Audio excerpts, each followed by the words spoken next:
आपस में कंबाइन होते हैं तो ये बनाते हैं एक bigger, heavier, stable and more meaningful nuclei. अगर आप गौर करें तो न्यूक्लियर फ्यूजन टर्म 2 वर्ड्स का कॉम्बिनेशन है।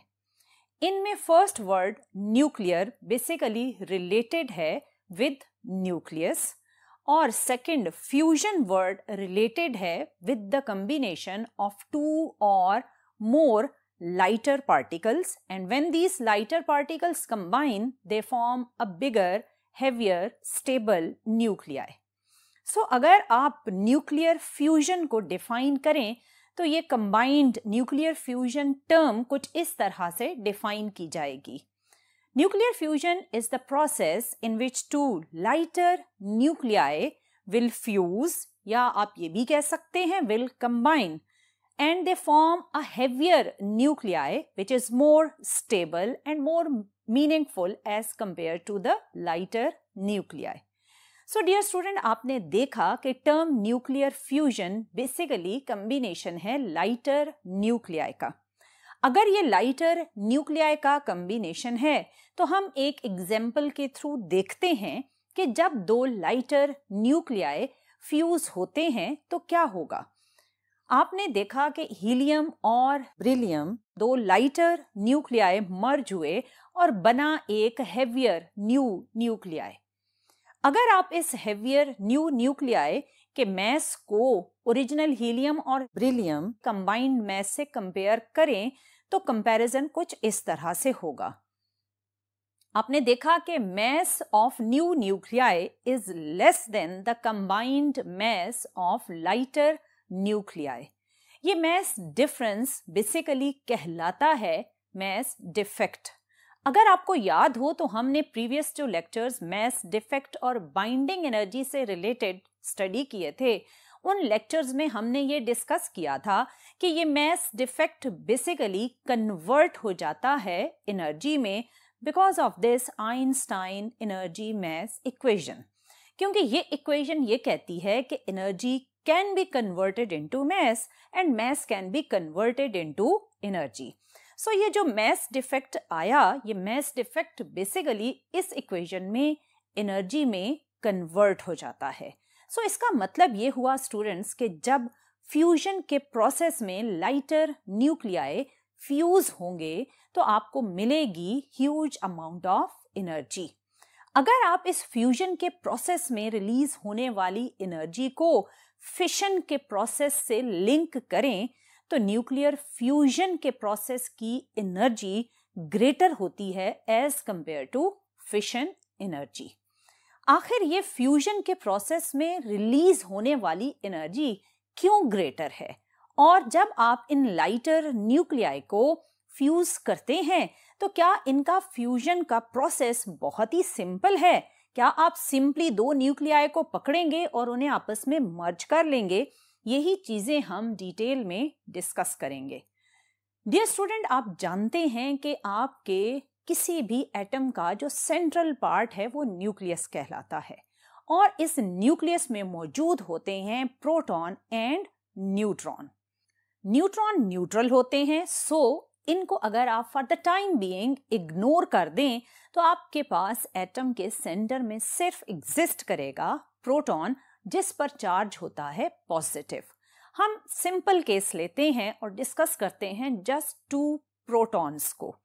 अगर ये 2 प्रोटॉन्स एक दूसरे के साथ हैं तो ऑब्वियसली ये क्या करेंगे, ये एक दूसरे को रिपेल करेंगे, क्योंकि आप पढ़ चुके हैं कि like charges repel each other. So अगर ये 2 प्रोटॉन एक दूसरे को रिपेल करें तो इनके बीच में कूलम रिपल्सिव फोर्स की वजह से एक पोटेंशियल बैरियर जनरेट होगा जिसकी अप्रॉक्सीमेटली वैल्यू होती है 400 किलो इलेक्ट्रॉन वोल्ट। इसका मतलब ये हुआ कि ये दोनों प्रोटॉन्स एक दूसरे को रिपेल कर रहे हैं। अगर आपने इनको मर्ज करना है, इन्हें कंबाइन, इन्हें फ्यूज करना है तो आपको परफॉर्म करना पड़ेगा वर्क, और इस वर्क डन की वैल्यू ग्रेटर देन होनी चाहिए 400 किलो इलेक्ट्रॉन वोल्ट के कूलम रिपल्सिव पोटेंशियल बैरियर से। क्योंकि अगर ये वर्क डन इस बैरियर से कम हुआ तो ये प्रोटॉन एक दूसरे के साथ फ्यूज नहीं हो पाएंगे। सो अगर आपने इन दोनों प्रोटॉन्स को फ्यूज करना है तो इनके बीच के बैरियर को आपको ओवरकम करना पड़ेगा, और इस बैरियर को आप ओवरकम करेंगे by performing work on these two lighter nuclei. और जैसे ही आपने इन पर वर्क परफॉर्म किया और ये आपस में मर्ज हुए तो प्रोटॉन प्रोटॉन इन कांटेक्ट आ जाएंगे। और आपको मैंने प्रीवियस लेक्चर में जहां हमने हाफ लाइफ को डिस्कस किया था वहां मैंने आपको बताया था कि जब प्रोटॉन प्रोटॉन इन कांटेक्ट होते हैं तो स्ट्रॉन्ग न्यूक्लियर फोर्स बहुत ही इफेक्टिव होती है, क्योंकि स्ट्रॉन्ग न्यूक्लियर फोर्स होती है कांटेक्ट फोर्स, और ये nucleons I mean proton proton के इन कांटेक्ट आने पर ही बहुत स्ट्रांगली इफेक्टिव हो जाती है। सो जैसे ही आपने वर्क परफॉर्म किया, प्रोटॉन प्रोटॉन फ्यूज हुए, तो strong nuclear force will overcome this coulomb repulsive force, और ये दोनों फ्यूज होकर एक न्यू न्यूक्लियाई बनाएंगे, ड्यूट्रियम। सो डियर स्टूडेंट्स, आपने देखा कि किस तरह लाइटर न्यूक्लियाई को फ्यूज करने के लिए आपको वर्क परफॉर्म करना है, और ये work done is basically the reason for huge production of energy in fusion process. क्योंकि ये जो आप वर्क परफॉर्म करते हैं, ये वर्क डन भी एनर्जी में कन्वर्ट हो जाता है और रिलीज होता है in the process of fusion.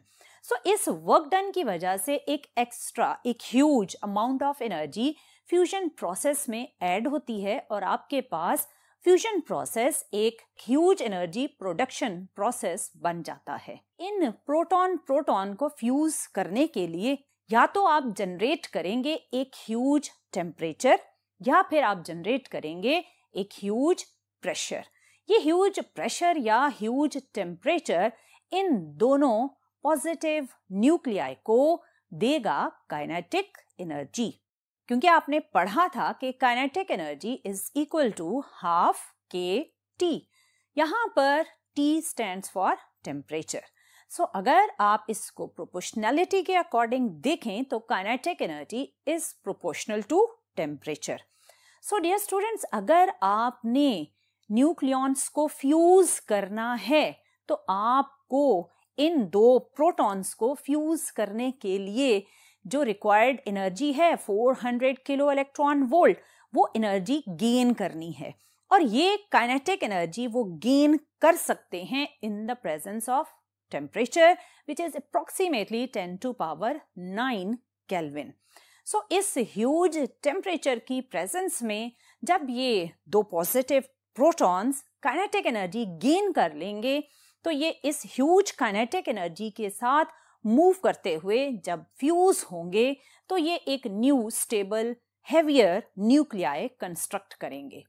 So dear student, इसमें फ्यूजन के प्रोसेस को अगर आप फिशन के प्रोसेस से कंपेयर करें तो फिशन प्रोसेस उन न्यूक्लियाई से रिलेटेड था जो हेवियर न्यूक्लियाई कहलाते हैं, और एक हेवियर न्यूक्लियाई अनस्टेबल होने की वजह से जब डिसइंटीग्रेट करता है इनटू लाइटर न्यूक्लियाई तो एनर्जी रिलीज होती है, जबकि फ्यूजन के प्रोसेस में आपके पास जो न्यूक्लियाई इन्वॉल्व हैं वो लाइटर न्यूक्लियाई इन्वॉल्व हैं, और इन न्यूक्लियाई को फ्यूज करने के लिए आपको देनी पड़ेगी ह्यूज एनर्जी, और उस एनर्जी को यूज करते हुए ये न्यूक्लियाई फ्यूज होंगे, और जो आप वर्क परफॉर्म करेंगे for making this process possible, that work done will be converted into energy. So fusion एक ऐसा प्रोसेस है जो फिशन के कंपैरेटिवली मुश्किल प्रोसेस है, क्योंकि फ्यूजन को अचीव करने के लिए आपको ह्यूज टेम्परेचर जनरेट करना पड़ता है, और वो टेम्परेचर फिर आपको हेल्प प्रोवाइड करता है इन फ्यूजिंग द न्यूक्लियाई। सो अब हम देखते हैं कुछ एग्जाम्पल्स के थ्रू कि कैसे आप लाइटर न्यूक्लियाई को फ्यूज करें तो कौन से बिगर न्यूक्लियाई बनते हैं और कितनी अमाउंट ऑफ एनर्जी रिलीज होती है। अगर आप दो ड्यूट्रॉन न्यूक्लियाई को फ्यूज करें तो बनेगा हीलियम 24 और रिलीज होगी 24 मेगा इलेक्ट्रॉन वोल्ट एनर्जी। ये ड्यूट्रॉन ड्यूट्रॉन फ्यूजन बहुत रेयर होता है। ज्यादा पॉसिबिलिटी ड्यूट्रॉन ड्यूट्रॉन की फ्यूजन रिएक्शंस की वो है जिसमें जब ये फ्यूज होते हैं तो प्रोटॉन या फिर न्यूट्रॉन भी रिलीज करते हैं along with the release of energy. और उन दो पॉसिबिलिटीज में से फर्स्ट वन पॉसिबिलिटी ये है, आपने देखा कि ड्यूट्रॉन ड्यूट्रॉन के साथ फ्यूज हुआ तो बना 1H3 plus proton plus 4 mega electron volt energy. और सेकेंड पॉसिबिलिटी में आपने देखा कि ड्यूट्रॉन ड्यूट्रॉन के साथ फ्यूज हुआ और बना हीलियम 2-3 और साथ न्यूट्रॉन रिलीज हुआ और एनर्जी इमिट हुई 3.3 मेगा इलेक्ट्रॉन वोल्ट। इन दोनों प्रोसेस में ऑन द एवरेज अगर आप एनर्जी पर न्यूक्लियॉन देखें तो वो रिलीज हो रही है 1 मेगा इलेक्ट्रॉन वोल्ट। इन रिएक्शंस में जो 1H3 बना, अगर वो 1H3 दोबारा ड्यूट्रॉन के साथ फ्यूज हो तो बनेगा helium 24 with neutron and 17.6 mega electron volt energy will release. So आपने देखा कि किस तरह लाइटर न्यूक्लियाई फ्यूज होकर एक हेवियर स्टेबल न्यूक्लियाई बनाते हैं along with the release of energy। ये सारे केमिकल रिएक्शंस ओनली पॉसिबल हैं in the presence of huge temperature या in the presence of huge pressure। इसीलिए इन रिएक्शंस को कहा जाता है थर्मोन्यूक्लियर रिएक्शंस। और यही थर्मोन्यूक्लियर रिएक्शंस सन में रूटीन में 24 आवर्स में हो रहे होते हैं, क्योंकि सन के कोर का टेम्परेचर है 20 मिलियन डिग्री सेल्सियस। सन के अंदर ये फ्यूजन प्रोसेस कैसे पॉसिबल है और सन में किस तरह इस फ्यूजन प्रोसेस से huge amount of energy release होती है, ये हम डियर स्टूडेंट्स डिस्कस करेंगे नेक्स्ट लेक्चर में। आज के लेक्चर में आपने ये देखा कि फ्यूजन रिएक्शन की क्या क्या रिक्वायरमेंट्स हैं। फ्यूजन रिएक्शन क्या है? Fusion reaction is basically the fusion of two lighter nuclei and formation of a bigger, heavier, stable nuclei। Dear student, इस प्रोसेस के लिए रिक्वायरमेंट्स क्या हैं?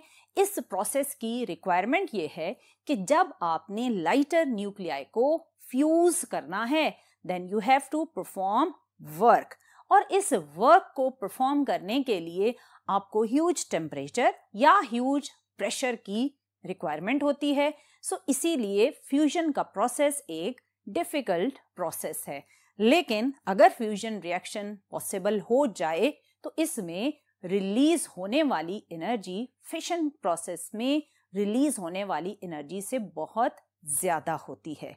सो डियर स्टूडेंट, ये तो था न्यूक्लियर फ्यूजन प्रोसेस, और ये न्यूक्लियर फ्यूजन प्रोसेस सन में कैसे पॉसिबल है ये